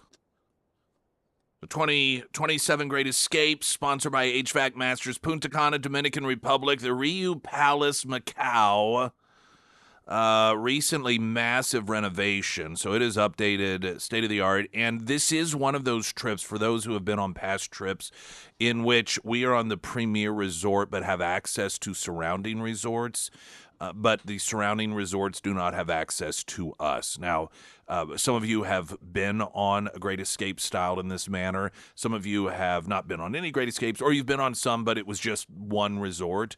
So this is a little bit different, a little unique, and you get, usually it's a wristband, and that wristband oftentimes also doubles as access to your room, so you don't have to carry a key card, and it's a certain color that lets the other adjacent resorts know that you are allowed to go there, but their folks are not allowed to come to ours. And the one that we're on is also adults only, while some of the surrounding ones are they do allow kids. And so there's just some differences. It gives you access to their restaurants, their lounges, their bars, their events. And so really it's more than just one resort. It is the ability to spend a week enjoying several. It's going to be a fantastic time. And I want to thank again HVAC Masters sponsoring the trip. If you go to KSGF.com, you can find all of the sign-up information, $250 to put your deposit down to secure that space, but you don't have to have final payment until partway through November. So you have plenty of time, just under $2,000 for one of the rooms. I think it's the swim up room that cost a little bit more, but that pricing covers the flight, it covers airfare, it covers obviously that's the flight, but taxes, tipping, food, alcohol, covers everything. Hence, all inclusive. All right? KSGF.com. Do not make yourself sad by missing out on this opportunity. Emily Johnson, House Theory Realty. If you are going to put your house on the market, or you are thinking about putting your house on the market, and you have a list of things to do in terms of upgrades before you start the process, you think, oh, we need new carpeting in this room, and I know we have to put fresh paint on everything, and the fixtures, they're outdated, we need to change those. Don't do any of that until you first consult with Emily Johnson, House Theory Realty. Have her come over, tour the home. Don't think, well, I don't want her to think that I don't have to fix this or that. I'll be embarrassed. No. Tell her, say, I haven't touched a thing. There's some things I know that need to be done, but I want to get your thoughts, because you may find that some of those upgrades are not necessary. You may find that they're counterproductive in terms of the financial component to things. And there may be things that you do need to change in order to make it a more valuable home on the market that you hadn't even thought of, okay? So that should be step one. And once you do that, she can tell you step 2 through whatever. Emily Johnson, House Theory Realty. We do have Author of the Week, sponsored by ABC Books on North Glenstone, coming up in just a couple of moments. Right now, the latest news update.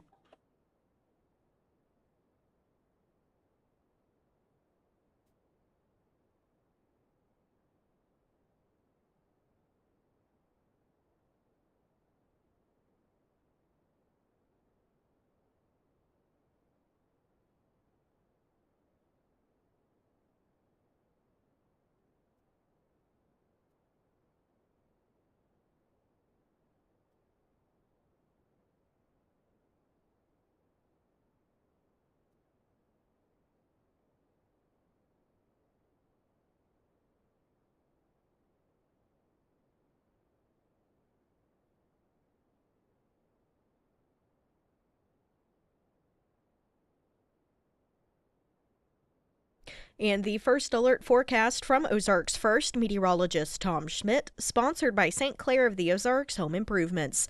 Today we'll see patchy fog in the morning and then partly sunny with a chance for showers in the afternoon with a high near 84. Tonight, showers and thunderstorms between 8 p.m. and 3 a.m. with a low around 70. For your Friday, showers and thunderstorms in the morning and then partly sunny with a high near 85 and heat index values as high as 94. And taking a look at Saturday, mostly sunny with a high near 89.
One, I'm Nick Reed, and it's Thursday, which means it's Author of the Week time, sponsored by ABC Books on North Glenstone. Our author, a name most of you know, Sheriff Mack, and he, among other things, founder, president of Constitutional Sheriffs and Peace Officers Association, and, of course, one of the nation's leading advocates for constitutional government, individual liberty, and local law enforcement authority. And, my first instinct is ask, what have you been up to lately? But given that you have a book that you've co-authored, the Democrat Murder of America, which seems to not really beat around the bush in the title there. That's exactly correct. I think it's a very bold, you could even call it a horrible title.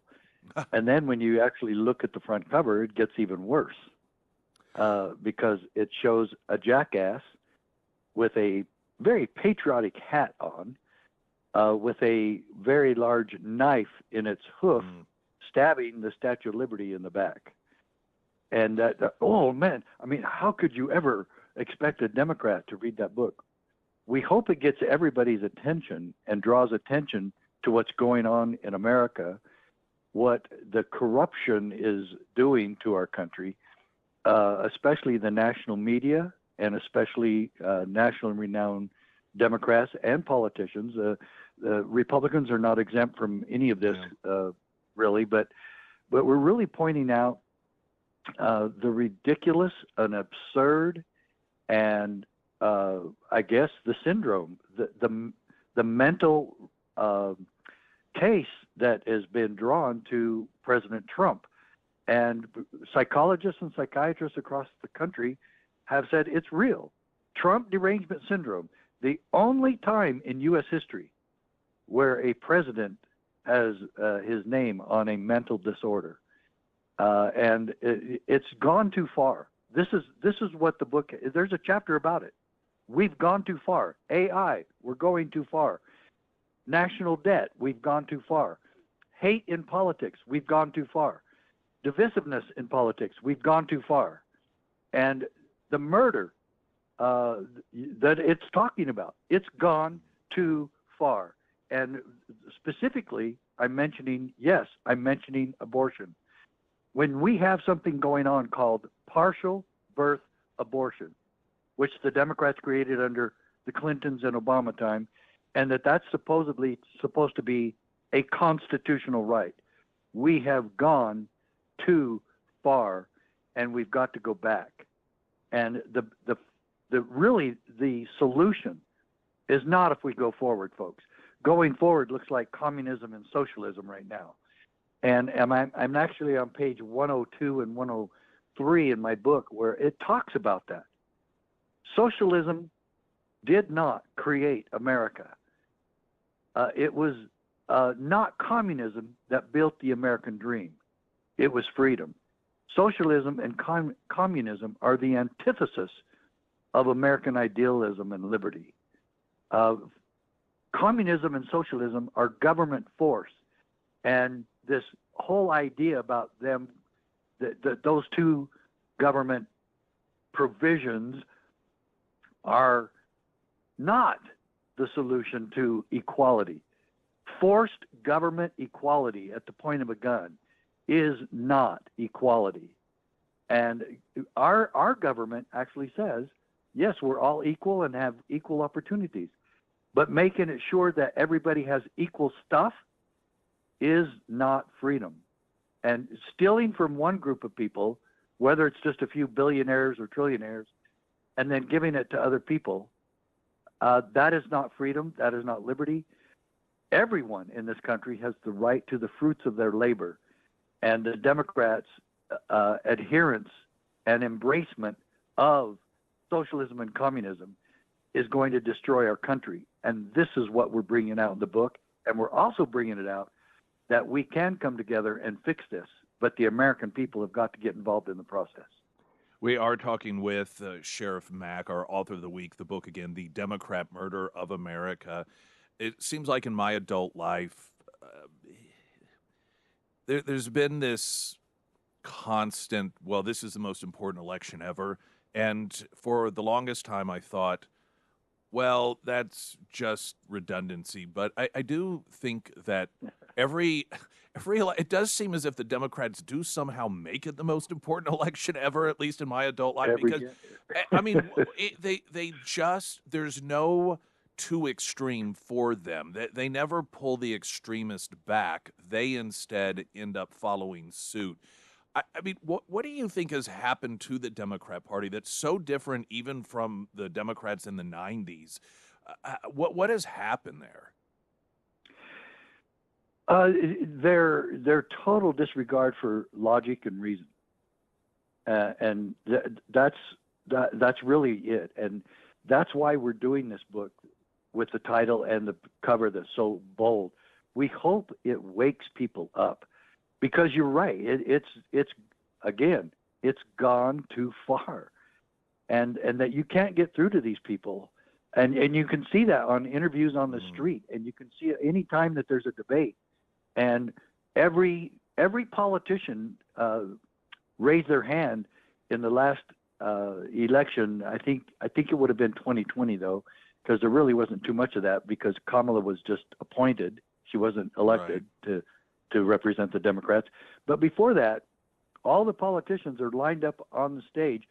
How many of you would give Social Security and Medicare to illegal aliens? People who are not even part of our country, they're not citizens, they're here illegally, and all the Democrats raise their hands. That's insane. You can't take taxpayer dollars and do that. You can't take taxpayer dollars and funnel that almost $1 billion a year to Planned Parenthood. They're a private organization. They're a private club. And no, AOC, they do not provide a government service. This is not a responsibility of the American people to pay for people's abortions, even if they're very necessary, even if it's for the life of the mother. That's not our job. It's not our responsibility. Now, can people donate to Planned Parenthood? All of you that want to do that, do it. But we can also donate to causes that are pro-life. That's what it is about, being an American. We choose where we take our money, not by government force, not by the IRS throwing us in jail or taking away our bank accounts or cars or homes or children. All of that has gone too far. CPS across the country has gone too far in taking away children. And now, if we look at what the Democrats and Democrats are really doing, and the fight between Democrats and Republicans, we still get this communism and socialism thing that's really taken the Democrat Party by storm. They're really pushing this. They've made some real huge extremist leftist choices. And I don't know if you remember, you might be too young, but do you remember Nikita Khrushchev? Oh, sure. Yeah, okay, good. Well, his official title was General Secretary for the Soviet Union Communist Party. And that was his title. He wasn't prime minister. His dictatorial position was General Secretary for the Communist Party. He warned America. He told us, you Americans are so gullible. You won't accept communism outright, but we'll feed you small doses of socialism until you finally wake up and find that you already have communism. We do not have to invade the United States. We will destroy you from within. That is happening, and the Democrat Party is bringing all of that to reality. They are fulfilling the predictions and warnings of one Nikita Khrushchev way back in the early 1960s. Democrat Party, you should be alarmed by that. That should scare you, and it should motivate you, one, to read this book, because it gives us all the evidence and information we need to realize we've gone too far and we've got to stop this, and the left and the right need to meet in the middle and start working out solutions for all Americans. We are talking with our author of the week, Sheriff Richard Mack. The Democrat Murder of America is the book.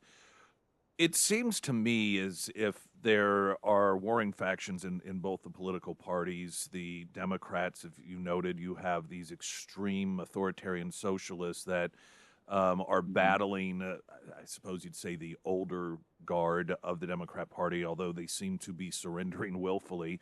And then on the Republican side, it seems to me as if the old guard is just waiting for Trump to go away.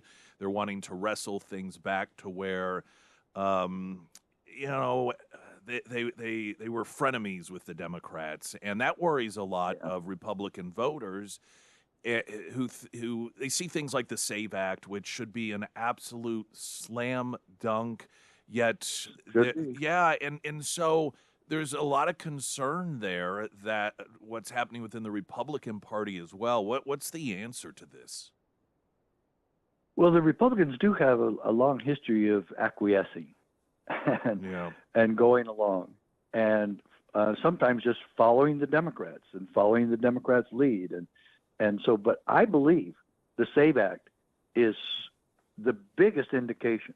It epitomizes the horrible nature of politics in our country, because 80% of the American people agree with the SAVE Act. And yet the Democrats who are saying, oh, well, you know, and I have a chapter about save democracy. It means, really, it should say save us from democracy. Democracy is not mentioned in any of our foundational documents. The Constitution doesn't talk about it. It talks about a republic, but it doesn't talk about a democracy. And so this is all part of the problem. And the SAVE Act is just a symptom of the Democrats' treachery in bringing in millions and millions, probably 30 million people, and to make sure that they get registered to vote. If you require identification, then all those people won't be able to vote. And that's exactly what the Democrat Party has brought these illegal aliens in to do, to create a list, an increase of Democrat voters that will give the Democrats a monopoly of political power from Hawaii to Bangor, Maine. And this is the purpose of all of it. We, the people, have got to recognize that. The Democrats have got to recognize that. It's illegal, it's criminal, and it's treason to America. And this is why we've got this book out, to wake people up. And this book is really powerful. It was really inspired. I haven't written a book for 12 years, and I got together with Daniel Perkins, and we just met by chance. And he looked at some of my books that I've written, and he said, I want to write a book with you.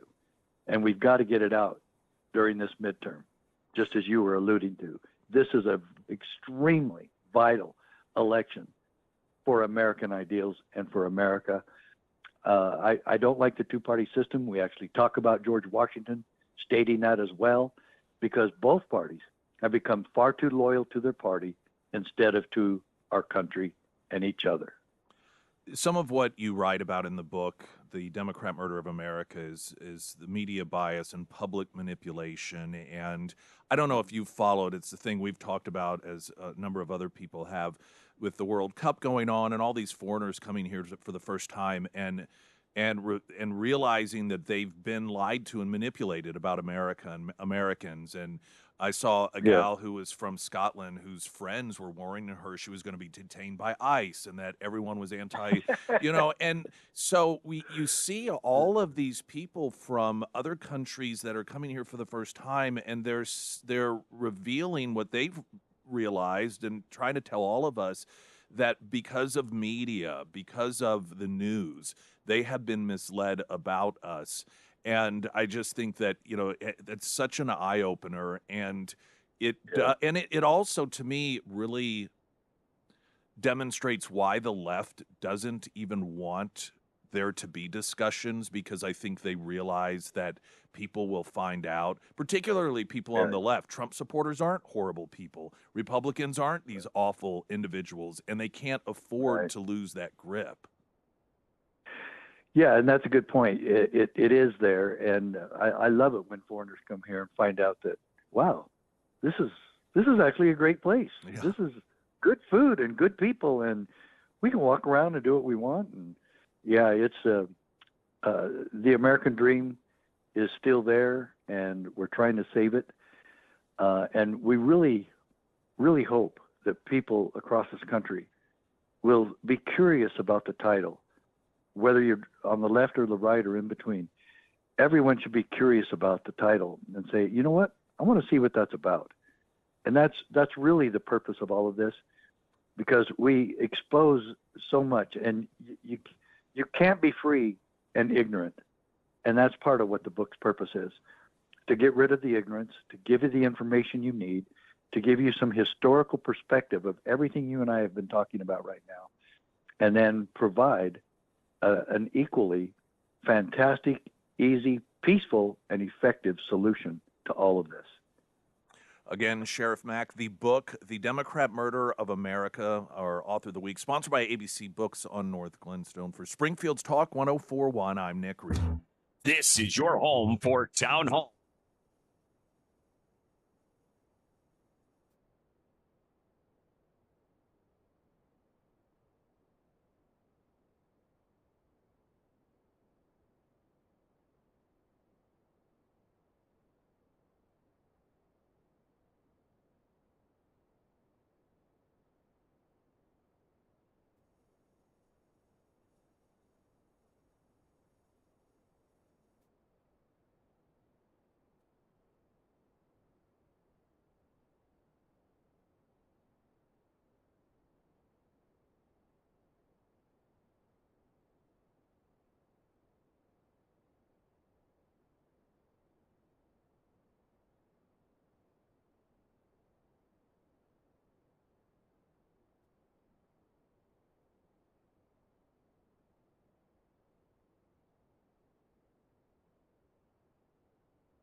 Okay, tomorrow, a hero's breakfast, scramblers, air services, heating, cooling, plumbing, electrical, Delta roofing, Warrior's Journey. Scramblers buying free breakfast for veterans, or buying breakfast for veterans so that the breakfast is free for the veterans. All you got to do is come by between 6A and 9A tomorrow as we broadcast live, and you can benefit from that. Also, Great Escape 2027, open for business. Go to ksgf.com for all the details, including how to reserve your slot before they go.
Springfield's Talk 1041, the first alert forecast from Ozarks First, meteorologist Tom Schmidt, sponsored by J&S Automotive.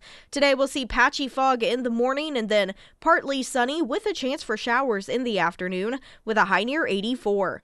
Tonight, showers and thunderstorms between 8 p.m. and 3 a.m. with a low around 70. For your Friday, showers and thunderstorms in the morning and then partly sunny with a high near 85 and heat index values as high as 94. And for Saturday, mostly sunny with a high near 89. Gavin Newsom, there's been these stories about an investigation due to potential corruption, him and his wife, and all these different organizations and money flowing around. And whether laws are broken or not, Gavin Newsom is everything that the Democrat Party claims they're against. They're especially the socialists, the Bernie Sanders and the Ocasio-Cortez that run around talking about oligarchies, corporations that are actually behind the scenes pulling the strings. Gavin Newsom is the poster boy of what they claim they're against. Of course, they don't criticize him, and if he gets the nomination, they'll be out there campaigning for him. And it's because, somewhat of a spoiler alert here, these people, the Bernie Sanders, they're all filthy liars. They are filthy liars. And I'm a little tired of Bernie Sanders because he oftentimes reveals the truth about what Democrats actually want to do, is painted as, well, at least he's honest. He is not an honest person. He is a filthy, dishonest liar. He's a scam artist. This is a guy, he's one of these people that you look at the time and effort they put into not doing any real work and think, if you put that time and effort into actually doing something meaningful, you could have a productive life. They spend more time trying to avoid work and more effort trying to avoid work than work itself would do. And you look at what's he actually ever done? He was kicked out of a commune because he was lazy. There's a book written years ago. This guy, he was raised in, the socialist commune where, everybody works together and everyone's equal and so forth. And he was there. He wrote a book just about growing up in one of those. And there was a section of the book about what would become Senator Bernie Sanders. And how he joined the commune, but eventually they kicked him out because he would never work. He just sat around yapping, telling everyone, well, what they ought to do? They ought to do this. And, well, if I were in charge of this place, I'd do this. They're like, you have to go. You don't do anything. You don't contribute. All you do is sit around trying to stir up trouble. And that's what he does as a U.S. senator. And because you have these idiots, you think of these people that show up, these left-wing Democrats at these rallies, who have no idea who Bernie Sanders actually is, and have no curiosity. It never strikes them, here's some 80-some-year-old guy, or however old he is, that claims to have all these amazing answers to make things possible. I wonder what he's been doing for the entirety of his life. This is why the left trains people not to think, because they may ask those questions.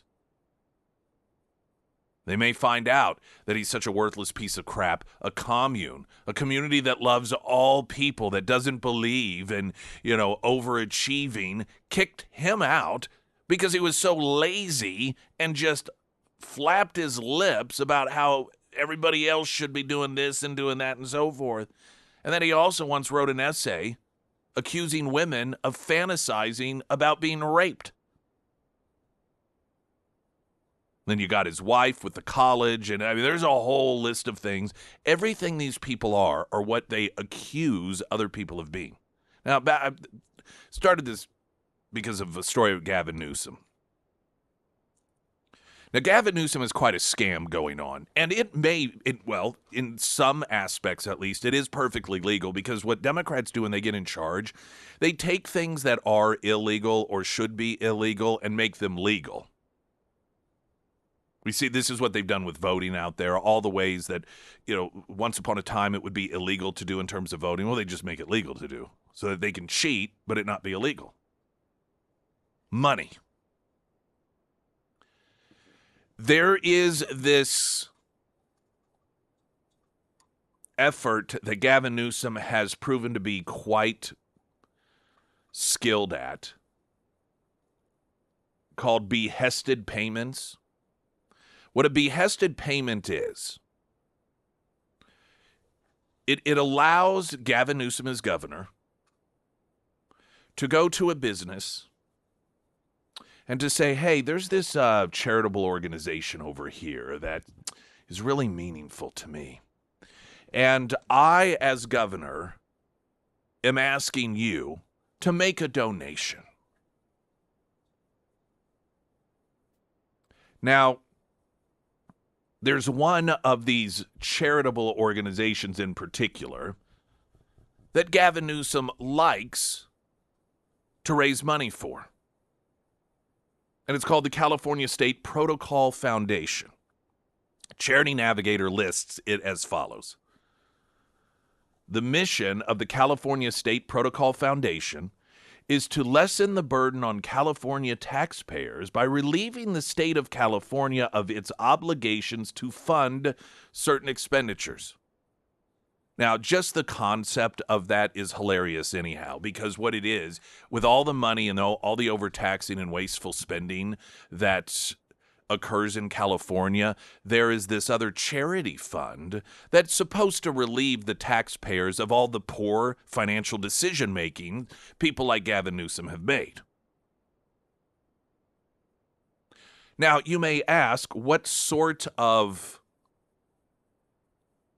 events, what sort of obligations does this charitable organization that Gavin Newsom raises money for fund? Well, it has funded Gavin Newsom flying all over the country, all over Europe, as part of his presidential run.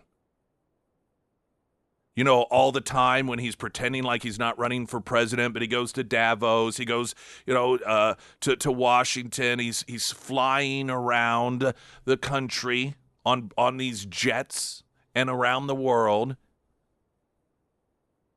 Security, his food. Essentially, his presidential campaign gets money from this charitable organization that the scam allows him to raise money for. Unlimited, by the way. See, no campaign finance caps on that stuff. You may ask what sort of companies and corporations, on behalf, at the request of Gavin Newsom, donates money to this charitable organization that then funds his presidential campaign. The New York Post has a story that notes some of this. There's one, in fact, there's a business that has, it's called Zoox, Z-O-O-X. It is Amazon's robot company. So far, they've donated $155,000 on behalf of Gavin Newsom to this charitable organization that then flies him around the world as he runs for president. This is an organization that everyone knows, and they've made it known, want to get approval to start operating in guess what state? And get perhaps government contracts in guess what state? California, of which Gavin Newsom is governor. So you see the scam here?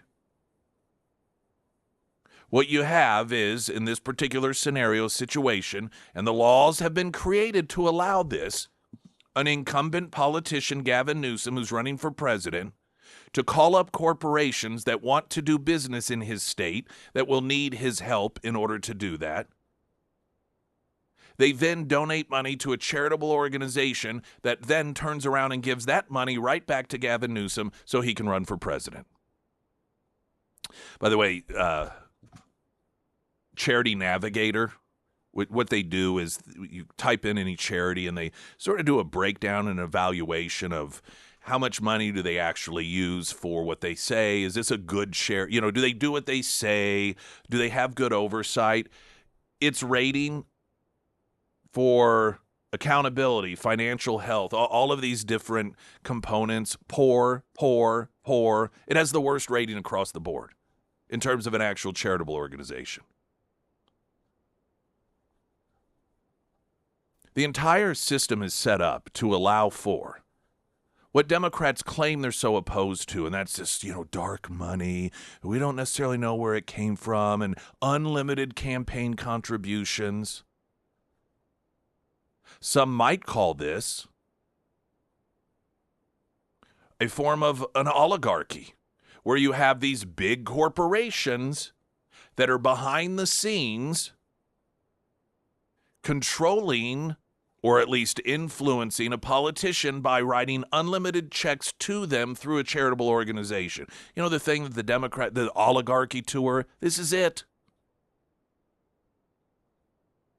By the way, I don't blame the corporations that cut the checks. They're just trying to buy what is for sale. And that is, in this case, Gavin Newsom. I mean, this guy is so sleazy and so slimy.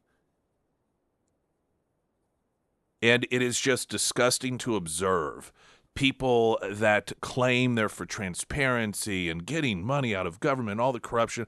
This guy is mastercraft at it.